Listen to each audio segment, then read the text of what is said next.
In this video, we're going to talk about what frequency programs look like on the datasheet. So this is a follow-up from our previous video of creating a frequency program. And so I'm going to show you what that looks like. You can have it kind of look three different ways.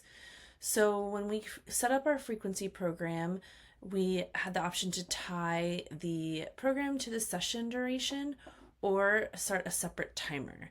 So you'll see here we have our frequency program that is tied to the session duration, and that shows you the timer here, and that matches the session duration here.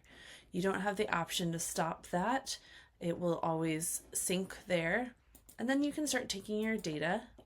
So I can just click to count up and track my data there. Or I can also long press and hold or long tap and hold and put in a total number of observations there. And that's the same for any of my frequency targets. Remember, you can also always come see the instructions here and see the targets, the session history, and any program modification notes. Each target also has an undo button here. So if you clicked too many times, you can always undo that last trial. Remember that I also can always zoom in to see just one program at a time. The other type of frequency program you'll see up here has a separate timer. So this is not tied to the session duration. I cannot currently take data on those targets because my timer's not running.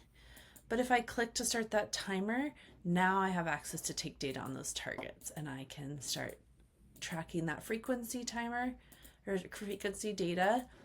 And then I can always pause the timer if I need to, and I can start that back up as well.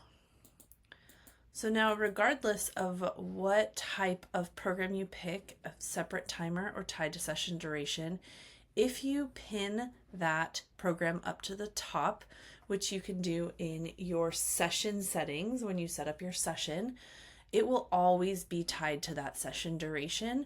You will not have the option to have a separate timer, and you won't see the timer here because it will be tied to that session duration.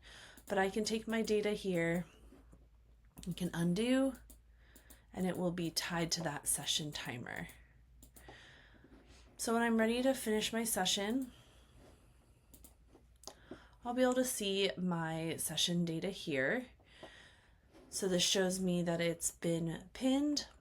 This is my pinned, so it shows me that that was 3 minutes and 4 seconds, which is the same duration as the session.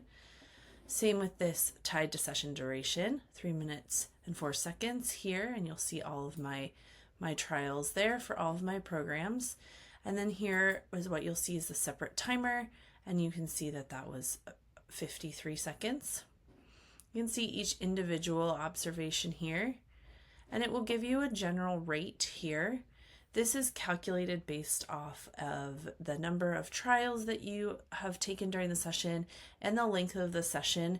It calculates that automatically, but you'll be able to choose different options on the graphs for how you view your data for rate or frequency.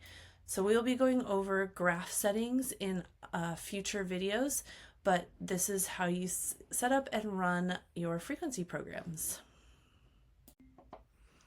One more thing to note is if you do need to adjust this time, if something happened and you want to make sure that this time is correct, you can scroll up to the top above your note, and you'll click these three dots, edit session data. And now, along with being able to add trials if I need to, I can also edit this session timer. So let's say I needed it to be longer, or I didn't start that session in the timer when I intended to. You can make sure everything is accurate here.